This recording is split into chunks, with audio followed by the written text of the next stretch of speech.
안녕하세요, 가치현입니다. 7월 20일 금요일 국내 시장이 마감되었습니다. 자, 오늘 즐거운 불금이죠. 그런데 시장은 그렇게 불금처럼 뜨겁지는 않았던 것 같아요. 오늘 코스피는 장 초반에는 그래도 출발은 좋았었는데 한 30분 정도? 그 정도 좋고 말았었죠. 그리고 시가를 계속 돌파하지 못하고 내내 약세 흐름이 이어졌었고 결국에는 0.66% 하락과 함께 다시 한번 2400포인트를 깨고 내려왔습니다. 그리고 코스닥. 자, 코스닥도 비슷하게 0.68% 하락이 나왔고 종가가 거의 최저가에 마무리가 되었네요. 자, 그리고 코스피 상위 종목들을 보면 오늘은 바이오 종목 삼성바이오로직스하고 또 어제 양호한 실적을 발표했었던 현대차 또 삼성 SDI까지 이 세 종목만 빨간불이 들어왔고 나머지는 약세 흐름이 이어졌던 것 같아요. 자, 그런데 기아도 오늘 실적 발표를 했었거든요. 그런데 굉장히 좋은 실적이 나왔음에도 불구하고 주가의 흐름은 그렇게 좋지 못했던 것 같아요. 물론 시장이 좋지 못했던 영향도 있을 것이고 또 최근에는 좋은 실적이 나왔을 때 그 당시에 매도하는 분위기가 조금 더 조성이 되는 것 같더라고요. 어제 현대차도 마찬가지였었죠. 그래서 오늘 하락이 나왔다고 해서 너무 크게 의미부여를 하지 마시고요. 다음 주의 흐름을 지켜보자. 그렇게 말씀드릴게요. 자, 그리고 코스닥. 코스닥은 2차전지 소재 기업들 에코프로비엠하고 첨보 이 두 종목은 오늘 굉장히 좋은 모습이 나왔고 그 외의 종목들은 그렇게 썩 좋은 흐름은 아니었네요.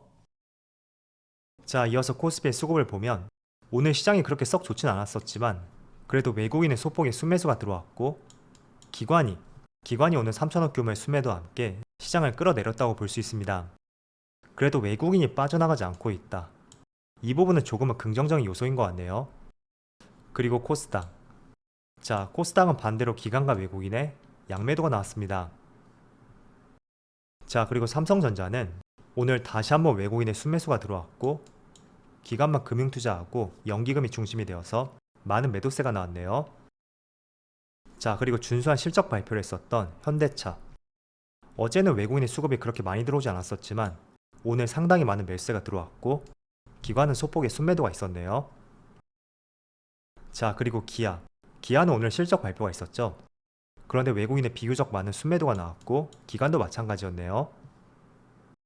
그리고 삼성 SDI는 오늘까지 외국인의 4거래일 연속에 순매수가 들어오고 있고 기관만 나홀로 순매도를 보여주었습니다.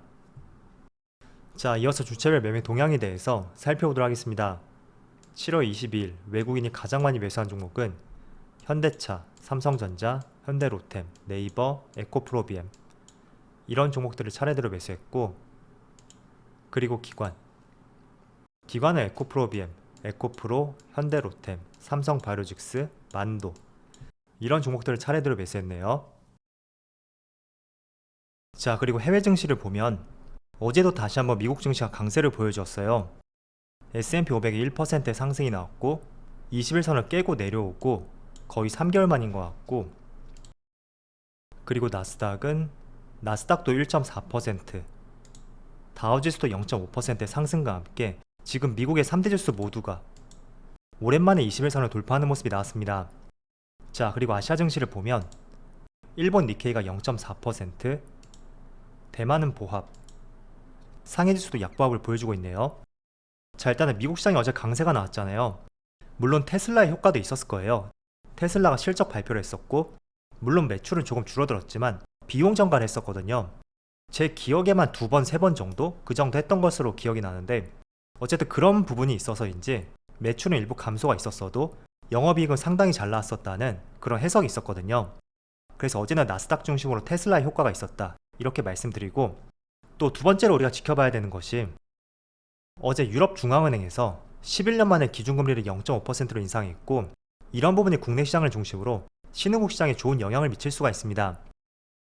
자, 일단은 11년 동안 0%의 금리를 유지했었다면 이번에 상당 부분을 인상시켰고 이게 왜 신흥국가에게 도움이 되는지 여기에 대해서 말씀드려볼게요.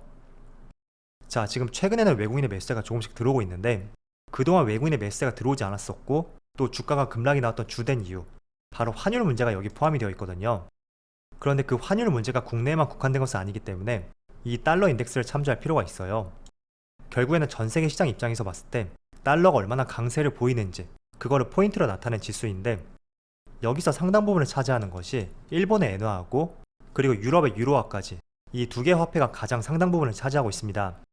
자, 그래서 유럽이 금리를 인상한다면 지금 전 세계적으로 강세를 보이고 있는 달러의 힘을 조금이나마 뺄 수가 있고, 그렇게 된다면 달러 인덱스 지수도 안정화될 가능성이 있겠죠. 자, 그래서 오늘도 장 초반만 하더라도 굉장히 크게 급락해서 출발했었거든요. 그런데 개장하면서 조금은 상승하는 추세가 이어지고 있지만, 어쨌든 유럽에서 금리를 인상했다는 것은 달러의 강세를 견제할 수 있는 좋은 이슈가 될 수 있고, 그렇게 돼서 달러의 힘이 빠진다면, 즉 달러 인덱스가 낮아질 수가 있고 환율이 조금 안정화된다면 지금처럼 외국인의 매수가 들어올 가능성이 있으니까 어떤 연관성이 있었는지 이런 부분을 참조로 보시면 좋을 것 같아요. 자, 오늘은 상대적으로 좋은 이슈가 많았던 하루였잖아요. 어제 장 마감 직전에 현대차의 실적도 잘 나왔었고, 또 삼성 SDI가 원통형 배터리 공장을 말레이시아에 1조 7조 원을 투자해서 증설하기로 했다 라는 발표도 있었습니다. 자, 그런데 오늘 시장 흐름을 보면 그렇게 썩 좋다고는 볼 수 없는 것 같아요. 그래서 혹시나 현대차 관련주들, 또 삼성 SDI 관련주들, 그 종목을 보유하고 계신 분들이라면 참 답답하기도 할 것이고 굉장히 아쉬움이 클 거라고 생각하고 있습니다. 자, 일단은 이 부분에 대해서 현대차를 중심으로 한번 볼게요. 현대차가 어제 장 마감 직전에 실적 발표를 했었죠. 그런데 2분기 실적이 역대 최고치를 경신했고, 또 시장의 기대치를 30% 이상 상회하는 굉장히 준수한 영업이익을 발표했습니다. 그런데도 주가의 움직임이 크게 나오진 않고 있어요. 자, 그렇지만 신한금융투자에 의하면 현대차가 3분기에도 최대 실적을 달성할 것이다 라는 보고서가 있었고, 또 그렇게 될 경우에는 올해가 역대 최고 실적을 달성할 가능성도 있다, 이런 발표도 추가적으로 나왔습니다. 자, 일단 차트를 보면, 자, 현대차는 지금 1.8%의 상승이 나오고 있는데 어제는 거의 보합으로 마무리되었거든요. 자, 일단은 컨센을 상회하는 영업이익이 나왔다고 하더라도 저는 어느 정도 그 기대감이 7월달에 많이 반영이 되지 않았을까, 그렇게 생각을 하고 있어요. 자, 왜냐하면 코스피 지수의 흐름을 볼게요. 자, 지수의 흐름을 보면 지금 위치가 6월 초였죠. 일부 반등이 나왔다고 해도 절반도 채 되지 않고 있습니다. 자, 그런데 현대차를 보면 현대차는 오히려 6월 초였죠. 그 가격대를 소폭 상회하는 수준을 보여주고 있거든요. 그래서 어느 정도 실적에 대한 기대감이 이미 반영이 되었다, 그렇게 보시는 것이 좋을 것 같고요. 그리고 재무 차트를 제가 한번 보여드릴게요. 자, 위에 있는 것은 차트의 흐름이고요. 여기 있는 것은 영업이익의 흐름이에요. 일단 제가 분기 기준으로 표현을 했기 때문에 봉 하나당 하나의 분기라고 보시면 되고요. 3개월 단위가 되겠죠. 그리고 영업이익도 마찬가지고요. 자, 그런데 이번에 영업이익이 3조 원이 나왔어요. 지금 여기 표기가 되어 있는 것은 2조 1천억이라고 되어 있으니까 아마 실제로 표시가 된다면 여기 라인 넘어가 버리겠죠. 어쨌든 분기사상 최대 영업이익이 나왔었고, 또 조금 전 기사를 보신 것처럼 이번엔 단순히 서프라이즈로서 단발적으로 실적이 잘 나온 것은 아니란 말이죠. 신한금융투자에서도 이야기를 했던 대로 3분기에도 최대 실적을 쓸 것이다, 그런 전망이 있고, 또 지금 밀려있는 차만 120만 대에 해당된다는 그런 이야기도 있습니다. 또 조금은 체질이 개선된 것은 과거하고 달리 비싼 차를 많이 팔면서 판매 대수는 조금 줄었다고 하더라도 거기서 많은 영업이익을 남길 수가 있었습니다. 자, 그래서 2분기가 물론 환율 효과도 있었을 거예요. 그렇지만 전망들을 봤을 때는 단발적으로 영업이익이 잘 나온 것은 아닌 것 같다, 이렇게 볼 수 있고, 자, 그렇게 된다면 충분히 지금 20만원 아래 구간에서는 조금 더 반등의 여지를 우리가 도모해 볼 수가 있겠죠. 자, 그렇지만 이 부분은 한 가지 간과를 해서는 안 될 것 같아요. 지금은 유동성을 축소하는 단계이고, 그에 따라 코스피의 거래 대금을 보시는 것처럼 지금은 매수세가 크게 들어오지 않는 상황입니다. 그래서 폭발적으로 2020년처럼 20만 후반대까지 그렇게 단기간에 갈 것이라고 보는 것은 맞지 않고요. 제가 지금 보는 관점 중에 하나는 과거에도 영업이익이 2조 원대를 형성했을 때, 이게 단발적이지 않고 꾸준하게 형성이 되었을 때는 주가는 항상 20만 원 전후로 해서 이렇게 형성이 되었습니다. 물론 작년에도 마찬가지였어요.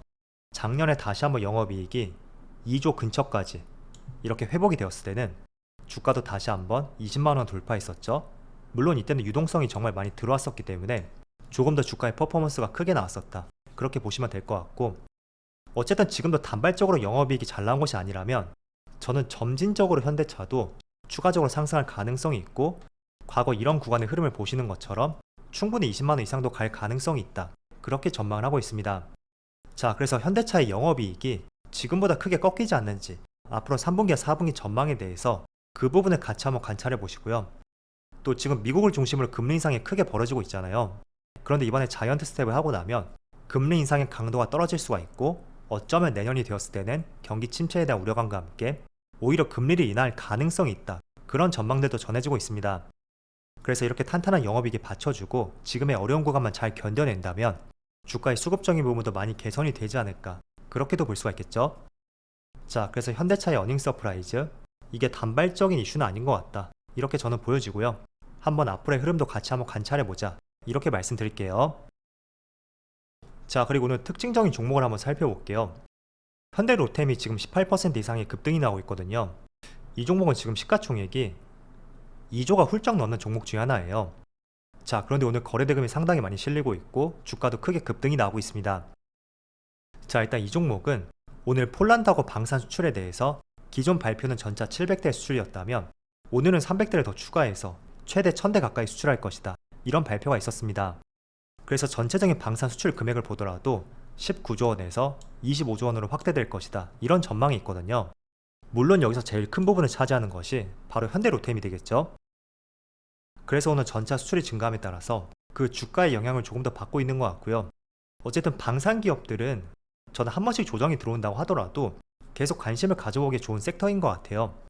그래서 오늘은 현대로템이 급등이 나오고 있어서 다음 주에는 조정이 들어올 가능성도 있을 거예요. 그렇지만 조금 전에 보신 기사처럼 우리가 방산주에 대해서는 지금은 조금은 관심을 더 가져볼 때이지 않나, 그렇게 말씀을 드려보겠습니다. 자, 이번 주도 그렇게 시장이 쉽지 않았다 한 주였는데 다들 정말 수고 많으셨고요. 또 즐거운 주말 보내시고 저는 내일 영상에서 찾아뵙도록 할게요. 자, 그럼 우리 영상 여기서 마치도록 하고요. 언제나 여러분들의 성공 투자를 기원하도록 하겠습니다. 감사합니다.